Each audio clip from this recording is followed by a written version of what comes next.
bago natin umpisahan yan, nandito kasi tayo we are in nagsisimula pa lang kasi tayo, mga kaibigan. Hindi pa tayo big company, hindi pa tayo malaking company, hindi pa tayo sikat. Ha? Kaya nandito pa tayo sa ah, period na kung saan nagpaparami pa tayo. Kaya gumagawa ng paraan ng company para mas lalo pa tayong dumami. Ngayon, marami tayong mga goals in the future na kung saan siguro iniisip nyo, bakit wala tayong mga billboards, wala tayong mga artistang endorser. Actually, magkakaroon tayo niyan lahat. Ganito kasi yan para magkaroon lang kayo ng idea. Ang isang product, bago yan i-commercial sa TV, available na yan sa lahat ng mga supermarkets. Ganun po yan. Ulitin ko, ang isang product, bago yan i-endorse sa market, ipakilala sa market, available na yan. Kumbaga, pag napanood mo ang isang product sa TV o nakita mo sa any social media, meron na yan sa SM. Dapat ganun. Mauuna dapat yung availability ng product bago yung pagmamarket. Kasi once na na-market mo yan, madali na yan eh. Ang tanong, kasi once na malaman ng customers, ang tanong saan bibili? Wala sa ano. So tayo, mga kaibigan, katulad sinabi ko, in the near future kasi, ang Hyacinth products magiging available yan sa lahat ng mga SM, lahat ng 7-Eleven, lahat ng mga Mercury Drugs, lahat ng mga leading supermarket sa buong Pilipinas. At ang maganda dito, lahat ng mga distributors ay magiging part owner kayo ng company. Mamaya i-discuss ko yan. Ngayon, ang point ko dito, mga kaibigan, bago natin gawin yun na ang Hyacinth ini-endorse ng mga artista, meron na tayong billboard sa EDSA, bago natin gawin yan, kailangan available na o may mga distributors na ang Hyacinth sa lahat ng parte ng Pilipinas. Which is sa panahon ngayon, hindi pa natin saturated lahat eh.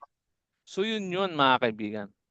At wag tayo mag-alala, siguro ng iba nagdududa, baka hindi maging successful kasi nagsisimula pa lang. Alam nyo mga kaibigan, lahat ng mga multi-billion company sa mundo, hindi na natin i-mention yung mga nasa Pilipinas kasi maliliit na company lang yan. Alam niyo, San Miguel Bear Corporation, sisiw lang yan sa mga kumpanya na to. Amazon, Google, multi-billion company yan mga kaibigan. Na nagsimula sila sa garage lang. Humble beginnings mga kaibigan. Katulad nitong Amazon. Itong Amazon, this is related sa ating, kasi tayo ay dropshipping company. Ang Amazon parang dropshipping din yan eh, noong 1990s. Si Jeff Bezos ngayon, siya na ang pangalawa sa pinakamayaman tao sa mundo. Pero nagsimula siya dyan, mga kaibigan. So very humble beginning. Kaya huwag niyo mamalitin na lalaki ba itong negosyong to? Nasa bahay lang ako, nasa garahe lang ako. Itong mga multi-billion na company na to, nasa garahe lang din sila nagsimula. Ha? Yung Apple. Grabe yan, mga kaibigan. No, di ba?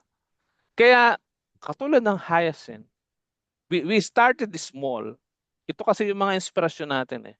And we will be very big in the future. So yan yung goal natin.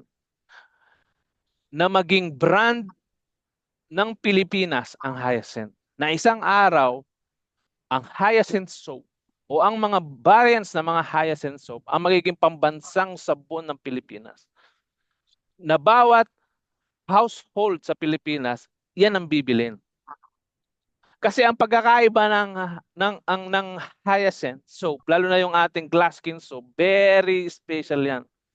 Kasi ang sabon ng Hyacinth, dinevelop yan nung panahon ng pandemic. na kung saan, diyan tayo nagsimula sa pandemic yung mga tao bawal lumabas. So ang mga tao, naghahanap sila ng mga sabon na mataas ang antibacterial. Ang hyacinth po ay napakataas ang antibacterial. Parang safeguard yan. Kaso ang safeguard, puro antibacterial lang. Yun lang ang kaya nang gawin. Ang hyacinth soap, o yung specifically yung ating glass skin, napakataas ang kanyang antibacterial na mataas din ang kanyang whitening. Mataas din ang kanyang anti-aging. At ang very unique sa kanya, nag-heal siya ng mga wounds. Kapag ikaw ay may sugat, may scratch, maligo ka lang, hugasan mo lang ng hyacinth glass skin, kinabukasan tuyo na. Ganong katindi, mga kaibigan, ng ating product.